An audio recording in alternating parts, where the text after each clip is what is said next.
Hey guys, it's Mr. Majunix back here again, and we are installing the water heater, the propane tankless water heater on the floor over there.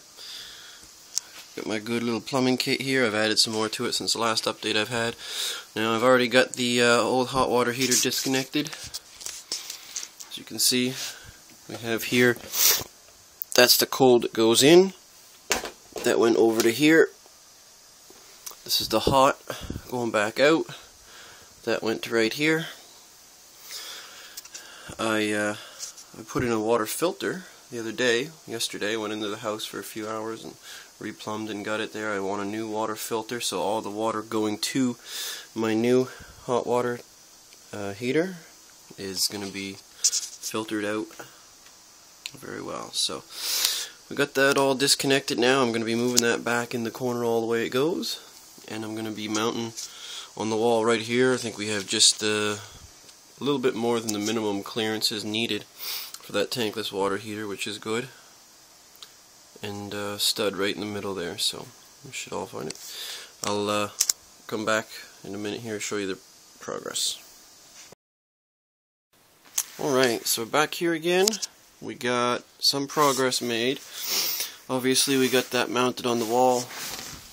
Underneath we have the fitting for the propane in from outside. We have the two nipples put on for the PEX, for the inlet on the right for the cold and the output for the hot on the left. We got a hole sawed through the wall there and got the exhaust in on the output. We got the electric right there, because this propane does take electric, but it's so little draw that I can run it off of an inverter in the case of a power outage. Now, I was going to initially hook up this electric hot water heater as a backup. I'm not going to do that right now because I'm looking through it and I noticed there was, kind of a bad smell sometimes in the shower when you have hot water on. And I thought it might be the water quality, which is why I put in the filter system. I know I got clean water coming out of the tap now, it's beautiful, but at the bottom of this hot water heater there's some nasty sludge. And I think I'm gonna take it outside and rinse it out, wash it out, and see if I can get it in better condition than it is now, but I need to have hot water in the meantime. This is a day project and I work tonight, so I need to be mindful of my time. So I'm just going to hook up the propane water heater for right now and get it running on that for a week, and maybe next weekend I'll try to splice in the electric hot water tank as an emergency backup. So I got my cold water in on the right and my hot water out on the left. Both of them, I got them soldered on now to the copper pipe. And I just need to run my fittings, put the shut off, and should be good to go. Alright. So if you guys have never done any plumbing before, now is a great time to learn. They've invented the best stuff. This PEX piping is so easy to work with, especially where it's coming from, working with copper pipe previously, which is still good stuff, but you have to solder every joint. It's a lot of work. It's hard to do. Takes some time. PEX stuff is very quick and easy. It goes together real good and it's good quality. The first versions they came out with it are not that good, but the newer ones are a lot better. And they make it in different colors, which makes it very easy to organize. You get the blue pipe for all the cold water, the red pipe for your warm water. It's great. You get a crimping tool, which will allow you to crimp all the little crimp fittings you see around that edge there.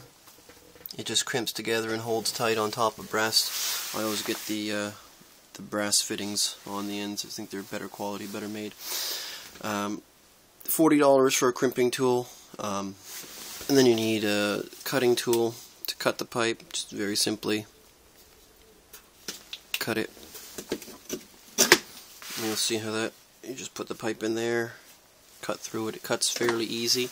but it can handle the heat and the pressure that you need from the water pipes. So I'm just setting up a quick little temporary thing for right now until I figure out what I'm going to do with my hot water heater. So I'm just going to bring the cold to the cold with a shut off, and the warm back to the warm to feed the house hot water for the next week or so. I'm going to figure out how if I can wash out that hot water heater and see if I want to use it or not, because the sludge inside of that is pretty disgusting. Anyway. Okay, so here's what it looks like in its temporary completed setup on the inside. So it's mounted on the wall. It's got the hot going to it, or the cold going to it with a shut off, the hot coming out, going back to the house. It's got the gas coming in from outside, and it's got the power cord that'll go up to the plug-in. Alright, let's go see what it looks like on the outside. And here we are on the outside of the house. If you look in here, you can see the outer rim and the inner rim of the exhaust, so there'll be some airspace in between.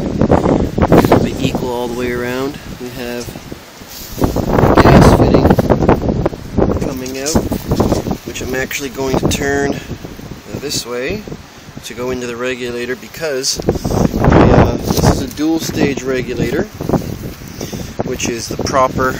You need to have dual stage anytime you're putting gas inside your house, and that vent needs to be facing down, which means that inlet needs to go in there, and then that's really the outlet, I suppose. The inlet comes in here from the tank. So let's put it together and see what it looks like.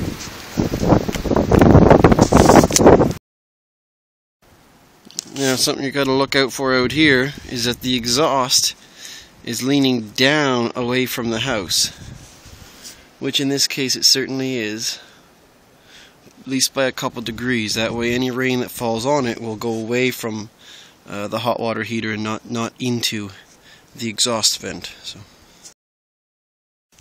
now, anytime you're working with gas fittings, you need to use this yellow Teflon tape. It's different than the normal one that you use. It's white that you use for plumbing. It's a special type of tape you need for that. Okay guys, so we have finally made it to the most important part of the entire installation. And what tools might we need for this? Right here. Most important part. You want to spray some soap and water over all of the joints and make sure that no bubbles come out. You have a leaky water tap, you know, you might get some drops of water in your house, you might get some house damage, but if you have a leaky pipe, gas pipe, then you have problems. Not only can it destroy your house, it can also kill you. So this is the most important part. Check to make sure there are no leaks anywhere. Now, here we are inside with it hooked up. Get it plugged in. Everything's set up properly. There's no leaks. I hooked up the propane tank and checked for bubbles everywhere, so I turned the filter back on. We're good to go. We're plugged in. Now, the one thing is about these ecotemps.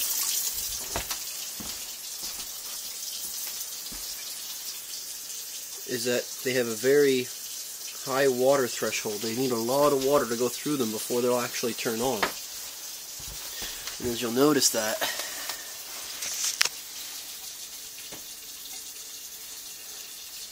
it doesn't turn on with just my sink going. Now, it was coming on a minute ago, but it has to have a fair amount of water flowing through it in order for it to come on. And that has to be, the temperature has to be set fairly high. Now, if we come in here, run the bathroom, and at the same time, you'll hear that fire up. Then you can see the temperature rise.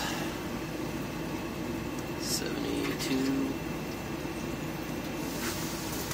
And you can really turn that up and get her cooking. These ecotemp ones have issues with the temperature flow, I know, but these are like full house things, and 99 degrees. I mean, the water comes out is extremely warm. Extremely warm.